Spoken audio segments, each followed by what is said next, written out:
성부와 성자와 성령의 이름으로 아멘. 저희가 가득하신 마리아님 기뻐하소서. 주님께서 함께 계시니 여중에 복되시며 태중의 아들 예수님 또한 복되시나이다. 주님의 성부 마리아님 세가 주님의 저희 주님을 하여 주옵소서. 아멘. 성부와 성자와 성령의 이름으로 아멘. 지난주에 이제 마지막에 지난주 설전에 이제 하면서 조급함과 게으름에 대해서 이제 얘기를 했어요. 그걸 기억하시고 예수님께서는 유혹을 물리치셨는데 뭘로 물리치셨나? 조급함과 교만을 물리침으로써 유혹을 물리치셨어요. 악마는 조급함을 부추겨서 유혹했습니다. 돌을 빵으로 만들려고 했어. 돌을 빵으로 만들어 먹으라고 했어요. 이게 뭐예요? 과정이 없는 거예요. 우리가 빵을 먹기 위해서는 일련의 과정들이 있잖아요. 그 과정들을 무시하는 거예요. 이 과정을 무시하는 게 얼마나 큰 죄로 가는지는 아실 거예요. 자, 우리가 쌀 미자가 있어요. 쌀 미저. 쌀을 한자로 미저. 자, 보세요. 이거요. 열십자죠? 위에 이렇게 된 계산인데 열십자에 거꾸로 8이 88번이에요. 88번의 손이 간다는 거야. 쌀이 되기 위해서. 땅을 갈아야 되고 뭐하고 뭐 심고 그다음에 뭐하고 집대고 뭐하고 옛날 사람들 보니까 이 쌀이 우리가 먹을 수 있는 쌀이 되기까지는 88번의 손이 간다고 해서 그런 상징적인 의미가 있는 거야. 88이라는 숫자가. 짤짤 보면은 그 숫자를 풀이하면 88이에요. 88. 88번. 그러니까 엄청난 과정이 있다는 거죠. 근데 이 악마는 그런 과정을 88번의 과정을 무시하고 그냥 돌에서 빵이 되는 거, 돌에서 밥이 되는 거, 이렇게 한 방을 얘기를 해요. 한 방을. 야, 뭐 힘들게 그래 한 방을 노려. 이게 지금 뭐 젊은이들뿐만 아니라 사회에 만연한 한방주의가 이래서 나오는 거죠. 작은 거를 무시해요. 애들한테 뭐라 그러면 에이 한방이 작은 일에 성실한 사람이 큰 일도 잘한다고 예수께서 그러셨죠. 칭찬하셨잖아요. 근데 요즘은 작은 걸 무시하는 거예요. 왜? 한방주의, 이 조급함 때문에 그래요. 성장 꼭대기에서 뛰어내려 한순간에 슈퍼스타가 되라고 했어요. 자신에게 한번 경배함으로 세상의 모든 영광을 또 누리라고 했어요. 이게 다 이렇게 한방이에요. 한방. 우리는 조급함을 적으로 삼아야 합니다. 조급한 사람은요, 지금은 아니지만, 지금은 이제 밥솥이 알아서 제가 다 이제 인공지능 해주지만, 조급한 사람은 옛날에 밥도 못했어요. 어떻게 돼요? 그냥 자꾸 그 솥밥이나 냄비할 때가 좀 느긋하게 이렇게 뜯듯이 할 때 자꾸 양하고 조급한 사람, 급한 사람들은 밥도 못했어요. 안 돼. 빨리 성장해서는 안 될 것이 빨리 성장하면 반드시 문제가 생깁니다. 여러분들의 손주들, 자녀들이 3살에 4살에 영어 잘한다고 좋아하지 마세요. 3살에 4살에 영어 잘한다고 좋아하지 마세요. 나이 보니까 영어 쓸 일이 없어요. 정말 그렇지 않아요? 정말 그 나이 때 3살, 4살에 한국이 천재인가? 천재에서 뭐 할 건데? 빨리 성장해서는 안 되는 것들이 있어요. 바로 사람이에요. 사람은 천천히 성장해줘야 돼요. 이 동물계에서 사람만큼 오랫동안 부모에게 붙어있는 동물이 없어요. 그쵸? 여러분들 야생에서 뭐 소나 사슴 이런 초식동물이 새끼를 낳아요. 걔네들은 바로 일어서요. 왜? 안 그러면 먹히잖아. 바로 이기면 죽다가 바로 일어서서 같이 어머니한테 우리 사람은 한 최소한 10몇 개월은 못 걷죠? 약해요. 제일 약한 동물일 수 있어요. 자, 그렇지만 그 속에서 엄마의 사랑을, 부모의 사랑을 받으면서 아이가 잘 성장하잖아요. 자, 빨리 성장하면 문제가 생긴다는 거예요. 그런데 요즘 다들 속도에 미쳐 있는 것 같아요. 그러나 속도보다 중요한 것은 방향입니다. 내가 여기 어디지? 성남을 가기 위해서 기가 막히게 서울 외곽선을 제일 세게 빨리 갔어요. 여기 3일 동안 있어서 그럼 어떻게 돼요? 이렇게 나가서 이렇게 가고 이렇게 가야 돼요. 빨리만 망고에 먼저 들어가 버리면 저쪽에 구리로 가고 있을 텐데. 그렇죠? 방향이 중요해요. 아무리 빨리 가도 방향이 잘못되면 소용없어요. 우리는 아이들한테 나 스스로도 그렇지만 지금 내가 잘 가고 있는가, 제대로 가고 있는가를 먼저 봐야 돼요. 방향을 잘 잡았는가. 그리고 나서 속도를 내야지. 방향을 무시하고 속도부터 내면 내가 어디로 가는지 모르는 거예요. 방향이 중요합니다. 악마는 예수님께 속히 슈퍼스타가 돼서 모든 사람에게 자신을 드러내라고 유혹했어요. 하지만 예수님께서는 자신을 늘 감추셨습니다. 필요할 때마다 홀로 계시는 것을 좋아했어요. 홀로 계셔서 혼자 뭐 하셨어요?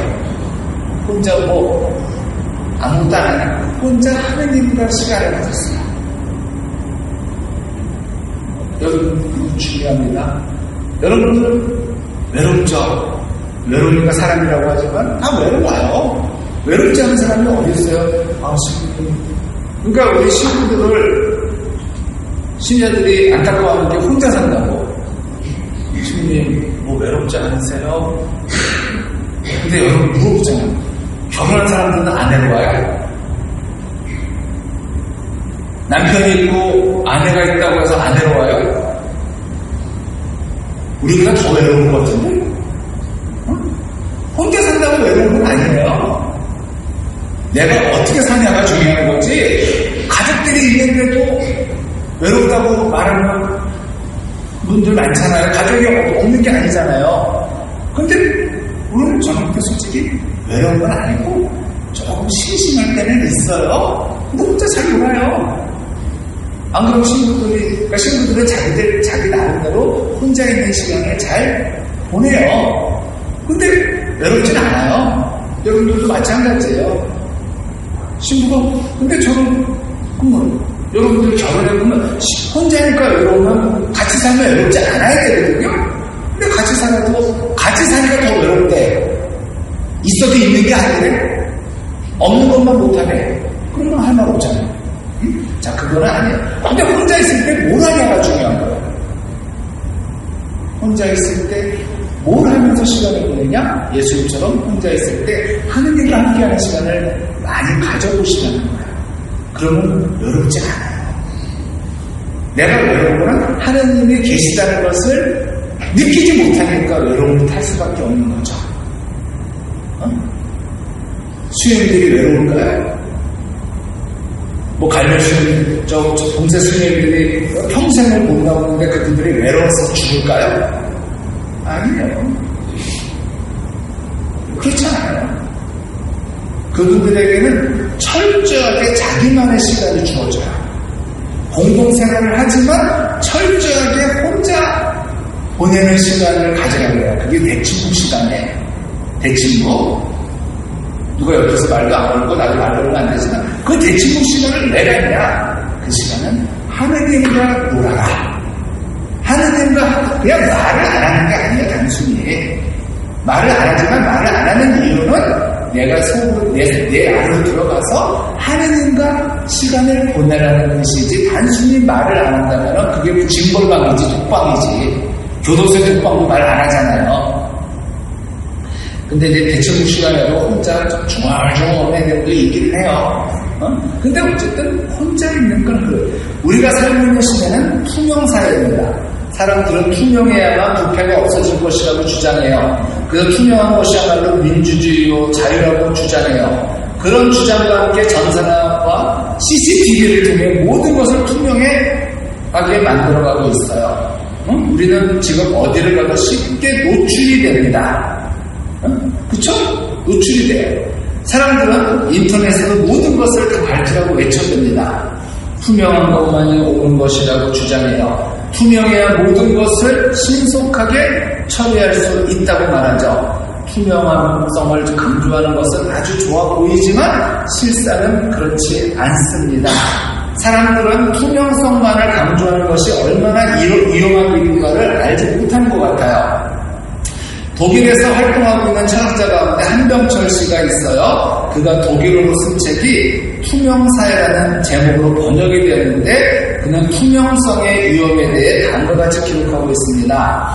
투명성을 부패와 정보의 자유라는 관점에서만 보는 사람은 그 영향력을 제대로 파악하지 못한다. 투명성은 모든 사회적 과정을 장악하여 근원적인 변화의 물결 속에 끌어들이는 시스템적 강제력이다. 오늘날 사회 시스템은 모든 사회적 과정을 조작 가능하고 신속하게 만들기 위해서 투명성을 일으킨다.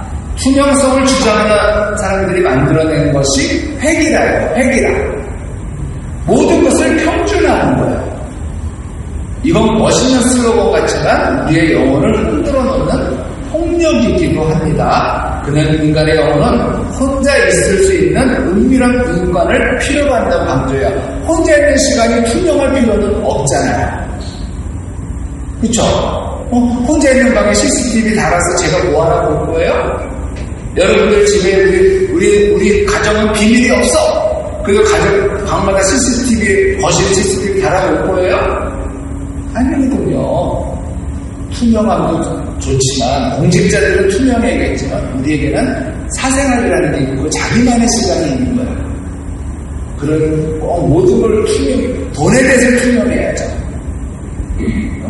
자, 그걸 아시고 투명함은 아주 좋아 보이지만 악마가 만들어낸 또 하나의 무서운 도구랍니다. 그것은 우리를 한순간에 몰락시키는 수법이래요. 지금 빠른 속도로 움직이는 컴퓨터 보세요. 이제 컴퓨터를 넘어서서 지금 AI라는 게 나와가지고 여러분들은 뭔지 모르시죠? 저도 몰라요. 딥시크 요즘 안 되는데 쓰지 마라, 사야. 이게 지금 무서운 사회인데 좀 있으면 이제 우리가 기계한테 통제받는 시대가 올 것 같아요. 자, 이거 그냥 하여간 넘어가고요. 마귀가 아담과 하와를 부추긴 게 뭘까요? 부추긴 건 교만이었어요. 왜 교만일까? 하느님처럼 되고 싶었던 거예요. 인간이 하느님처럼 된다는 소리에 혹한 거예요. 이게 교만이에요. 마귀는 예수님을 유혹할 때도 같은 방법을 썼어요. 성전 꼭대기와 높은 산에 데리고 올라갔어요. 하지만 예수님께서는 자신을 낮추셨습니다. 예수님께서는 겸손으로 교만을 물리치셨어요. 하나님께서 만든 모든 만물은 있어야 한 곳에 있을 때 가장 아름다운 거죠. 사람은 사람다울 때예요. 자녀가 자녀다울 때 아름다운 거고 부모가 부모다울 때 부모가 자녀가 자녀가 부모 같아봐요. 이거는 아름답지 못해요. 자, 호박은 요즘 호박 어떻게 기르는지 아세요? 저 옛날에 어디 성당 가서 실습을 나왔는데 호박이 공중에 매달려 있어요. 이렇게 그 비닐하우스에서 이렇게 왜? 상품성 적절로 나는 호박이 땅에서 자라는 줄 알고 땅에서 크는 줄 알았더니 호박이 이렇게 애호박이 달려 위에서 내려와요. 덩굴로. 그러니까 사람들이 호박의 본능을 뒤집더라고. 호박은 땅에 있어야 돼요. 호박 넝쿨이 전신줄을 타고 올라가 공중에서 호박이 자라면 위험합니다. 하나님께서는 큰 호박은 땅에서 자라게 하셨어요. 그런데 호박이 높은 곳이었다고 공중에 매달려 있으면 그 아래를 지나가는 사람마다 겁날 거 아니에요. 전신줄에 매달려 있는 호박은 누군가에 곧 떨어지게 되어 있어요. 낮은 곳에 임한 호박은 안전하지만 높은 곳에 올라선 호박은 불안에 떨게 됩니다. 김경옥 시인이 그래서 이런 시를 썼어요. 생각 없이 가는 길이 얼마나 무서운 건, 생각 없이 가는 길이 얼마나 무서운가를 호박 넝쿨로부터 배운다. 쉬운 길 간다고 전봇대 철사줄 잡고 올라간 호박 넝쿨. 반달만큼 큰 호박 하나 달고 지금 떨고 있다. 바람이 불까 소나무이 되는가. 자, 또 유혹을 물리치기 위해서는 예수님께서는 방심하지 않았었어요. 어떤 상황에서도 방심하지 않으심으로써 유혹을 물리치셨는데 방심처럼 위험한 건 없습니다. 교만이 위험한 것은 교만할 때 방심하기 때문이에요. 여러분들 지금 산에 올라가기 쉽지 않죠? 산에 등산할 때 언제 잘 다칠까요? 올라갈 때 아니에요. 정상 찍고 내려올 때 많이들 다쳐요. 왜? 방심해서 그래요. 내리막길이라고 방심해서 그래요. 어느 집 따님도 그러셨죠? 전에? 어느 집 따님도 내려오다가 다치셨어요. 자, 바로 그거예요. 정상 올라갈 때는 힘드니까 우리가 자세를 갖춰요. 저도 산에 올라가면서 다친 적은 없는다. 근데 내려올 때는 이게 자세를 갖춰는데 힘들다고 방심하거나 내려가기 안 힘들다고 그냥 이러다 보니까 나도 그렇게 힘들다. 이거나 자빠지는 거는 내리막인데 그건 방심해서 그러는데 바로 그거예요. 사람은 자신이 잘 되면 자기 힘, 자기 경험을 믿으려고 해요. 그때 나이가 틈을 타는 거예요. 사람들은 오병이어의 기적을 경험한 후에 예수님을 임금으로 삼으려고 했어요. 그때 예수님께서는 사람들의 인기를 물리치시고 혼자 산으로 올라가셨습니다. 예수님께서는 그들이 와서 당신을 억지로 모셔다가 임금으로 삼으려 한다는 것을 아시고 혼자서 다시 산으로 올라가셨다. 여기 이 성경 말씀에서 주의해야 할 단어가 다시라는 단어예요. 다시. 예수님께서는 다시 혼자 산으로 올라가셨어요. 우리는 이 말씀에서 예수님께서 자주 혼자 산으로 가셨다는 사실을 알 수 있죠? 다시니까 그 전에 했던 거예요. 그렇다면 예수님께서는 산에 가셔서 무엇을 하셨을까? 마테오 복음에 보면 나와 있어요. 군중을 돌려보내신 뒤 예수님께서는 따로 기도하시려고 산에 오르셨다. 그리고 저녁 때가 되었는데도 혼자 거기에 계셨다. 따로 기도하시러 가신 거예요. 산에 기도하시려고 가셨어요. 가장 위험한 것이 과신입니다. 지나치게 믿는 거예요.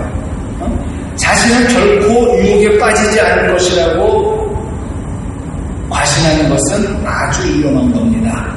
나도 유혹에 빠질 수 있다가 맞는 거예요. 나는 별 될 수 있어.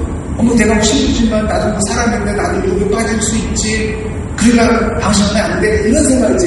에이, 어디 마귀 새끼가 나를 유혹해? 안 넘어가? 이렇게 과신, 지나친 것은 교만, 그때 넘어져요. 예수님께서는 십자가를 지시기 전에 베드로가 유혹에 빠지지 않도록 기도하셨죠. 그에게 사탄이 너를 쓰러뜨리기 위해 노리고 있다고 알려주셨어요. 루카복음 22장에 나와요. 시몬아 시몬아 보라, 사탄이 너를 밀처럼 체질하겠다고 나섰다. 그러나 나는 너의 믿음이 꺼지지 않도록 너를 위하여 기도하였다. 그러니 네가 돌아오던 네 형제들의 힘을 북돋아 주어라.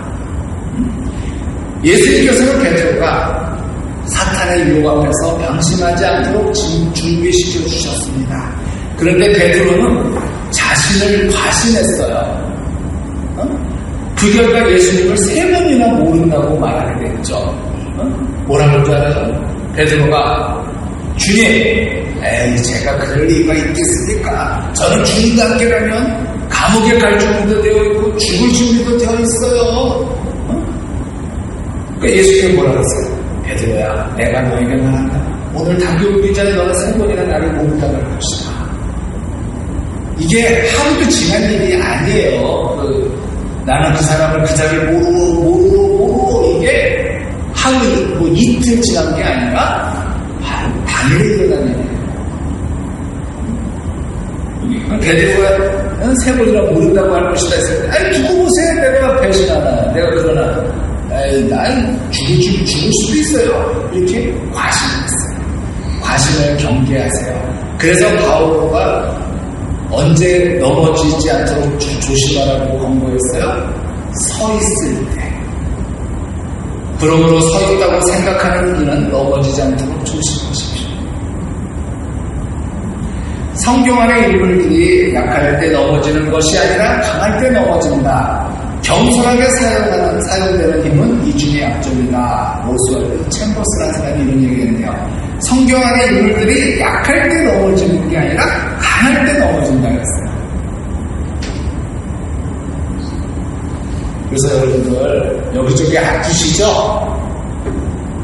너무 건강만 하지 마세요. 건강한 사람들이 죄를 또 많이 져요. 왜? 아픈 사람은 조심하잖아요. 근데 건강한 사람은 뭐 아픈 데가 없으니까 그냥 막 살아요. 응? 그러니까 어떻게 보면 해서는 안 될 짓을 더 많이 하죠. 응? 그러니까 적당히 건강, 너무 그러다가 주님 좋지 않게 아프게 주세요 이런 기도는 할 필요는 없어요. 어? 그치? 그러니까 적당히 또 아픈 것도 어떻게 보면 또 나한테 아픈 데가 있다는 건 내가 그 아픈 걸 갖고 또 기도거리가 될 수 있는 거예요. 그죠? 내가 이렇게 아프니까 그 아픈 사람의 마음을 이해하면서 기도. 건강한 사람은 아픈 사람의 마음을 모르니까 기도하더라도 몰라요. 암 환자를 위해서 누가 제일 많이 기도할 줄 아세요? 사실 암 환자가 기도를 많이 해요. 왜? 그 심정 아닐까? 그러니까 뭐라 그래요? 남의 큰 병이 나의 복불만 못하다 그러잖아. 내 감기만 못하다 그러잖아. 그런 것 같아요. 자신의 약함을 아는 사람은 방심하지 않습니다. 하느님께 늘 기도하는 가운데 그분의 도우심을 구하게 되어 반면에 스스로 믿음이 강하다고 생각하는 사람은 기도가 약해지기 때문에 유혹 앞에 쓰러지게 됩니다. 자, 항상 깨어 기도하고 우리 유혹을 물리치도록 합시다. 루카복음에 보면 예수님께서 악마의 유혹을 모두 물리치셨을 때 악마가 떠나갔어요. 그런데 그 다음 구절이 있어요. 떠났는데 그날이 끝이 아니야. 루카는 악마가 다음 기회를 노리며 물러갔다고 기록했어요. 자, 루카복음 4장 13절에요. 악마는 모든 유혹을 끝내고 다음 기회를 노리며 그분에게서 물러갔다. 이 악마는요, 뒤끝이 운동이에요. 뒤끝이 안 좋아요. 두고두고. 오늘 내가 안 넘어갔으면, 저 사람은 안 가나 보다. 아니에요. 언젠가 빈틈을 노리고 다시 찾아오는 게 악마예요. 그래서 이 한 구절을 갖고 나온 소설이 있어요. 여러분들 옛날에 그리스인 조르바, 히라빈 조르바라는 앤서니 킨 영화 보신 적 있어요? 아주 오래된 영화예요. 앤서니 킨 주연인데, 앤서니 킨은 아시죠? 모시단 꼭주라든가 그런 데 나오는 게 아주 유명한 배우인데, 그리스인 조르바, 히라빈 조르바 이렇게 책으로 번역되는데, 그 책을 쓴 니코스 카잔차키스라는 사람이 그리스도 최후의 유혹이라는 책을 썼어요. 이건 물론 지금은 아니지만 옛날에 교황청으로부터 금서 읽지 말라는 것, 그거 왜 그러냐면 이 다음 기회를 누리고 이 작가가 그럼 언제 노렸을까? 언제 노렸을까? 예수님이 제일 정신이 몽롱한 하루이를 됐을 때가 언제였을까? 이런 생각하니까 십자가에 매달렸을 때 얼마나 피를 많이 흘리고 이렇게 힘들었을까요? 그때 악마가 들어가지 않았을까? 그러면서 머릿속에 막달라나 결혼하고 뭐하고 혼자서 이런 책 너무 장편인데 그래서 그런 책이 나온 거예요. 작가의 상상력으로. 아니 얼마 전에 몇 년 전에 다빈치 코드 이런 것도 다 작가의 상상력이잖아. 그쵸? 한 번 유혹을 물리쳤다고 해서 끝난 게 아니에요. 마귀는 계속해서 우는 사자같이 찾아옵니다. 베드로는 사탄의 유혹에 넘어진 후에 늘 깨어있는 삶을 살았어요. 그는 사랑하는 신자들에게 늘 깨어있을 것을 당부했어요. 자기가 넘어져 봤거든. 자기가 얼마나 그러니까 그러니까 베드로 사도의 말이 좀 부드러워요. 바울 사도는 좀 강한데 왜냐면 자기도 할 말이 없어. 그쵸? 자, 베드로 1서 5장이에요. 정신을 차리고 깨어있도록 하십시오. 여러분의 적대자 악마가 으르렁거리는 사자처럼 누구를 삼킬까 하고 찾아 돌아다닙니다. 여러분의 믿음을 굳건히 하여 악마에게 대항하십시오. 여러분도 알다시피 온 세상에 퍼져있는 여러분 형제들도 같은 고난을 당하고 있습니다. 악마의 유혹에 빠지지 않기 위해서는 날마다 우리의 연약함을 부정하고 주님께 유혹에 빠지지 않도록 도와달라고 기도해야 합니다. 기도하며 하나님께 의지해야 합니다. 우리가 의지해야 할 분은 오직 하나님이에요. 그리고 유혹은요, 싸워서 이길 게 아니라 더러워서 피할 겁니다. 유혹은 싸워서 이기려고 하면은 넘치게 돼 있어요. 우리가 유혹에 빠지지 않게 하시고 그러지 우리가 유혹을 싸워 이기게 해달라고 기도하지 않았잖아요. 유혹은 싸워서 이기는 게 아니라 더러우니까 피하는 거예요. 예를 들어서 내가 내가 게임에 빠졌어. 그러면 내가 컴퓨터를 앞에 놓고 뭘 하면 되겠어 안 되겠어요? 컴퓨터를 치워야죠. 컴퓨터를 없애는 거예요. 안 봐야지. 근데 핸드폰 보면서 핸드폰 들고 다니면서 내가 뭐 야구를 안 보겠다, 뭐 게임을 안 하겠다 할 수 있나? 여러분들이 쇼핑 중독에 걸려있어. 그러면 백화점을 가면 돼야 안 돼요. 백화점에 가가지고 나는 오늘 쇼핑 중독에서 유혹에서 이겨버릴 거야 하면서 안 되는 거죠. 그래서 어떤 엄마가 어떤 부모님이 계시는데 애가 게임에 거의 중독돼서 페인이 됐어요. 아무리 상담받고 해도 안 돼. 왜? 우리나라는 컴퓨터가 없는 데가 없어요. 그래서 이 엄마 부모님들이 내린 결론이 인터넷이 안 되는 아프리카로 선교를 갔어요. 그랬더니 거기는 뭐 할 수 있는 게 없잖아. 그랬더니 애가 들과 산으로 놀러 다니면서 좀 밝아졌대요. 지금 우리 악동 뮤지션이라는 그 오빠와 여동생이 하는 이제 그 그룹이 듀엣이 있어요. 악동 뮤지션이라고. 걔네들이 버는 돈이 엄청날 거예요. 저작권이. 걔네들이 왜 그런 음악적인 재능이 있었냐? 엄마 아빠가 몽골 선교사로 나갔어요. 몽골에서 놀 게 없으니까 애들이 맨날 같이 별 보고 노래 부르고 그런 거예요. 몽골에 뭐 인터넷이 없는 동네 갔으니까.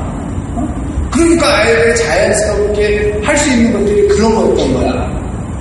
악기, 노래, 오빠는 기타 치고, 애들 앉아가지고, 이제, 걔네가 공부를 제대로 하지 못하겠죠. 그런데 음악적인 재능이 있어서 지금 누구보다 더 많이 벌죠.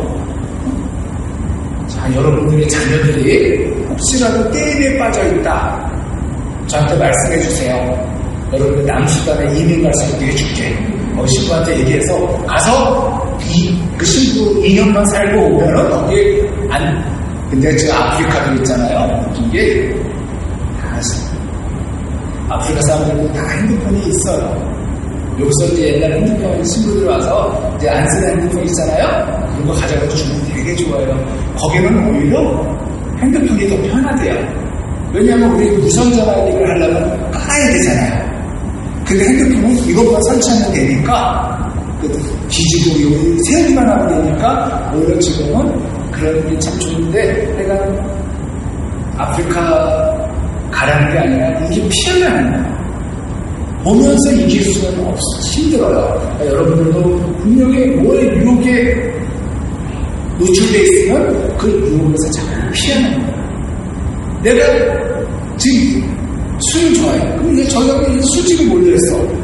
그럼 돌아서 가면 되죠. 그쵸? 그러니까 여러분들이 담배도 마찬가지죠.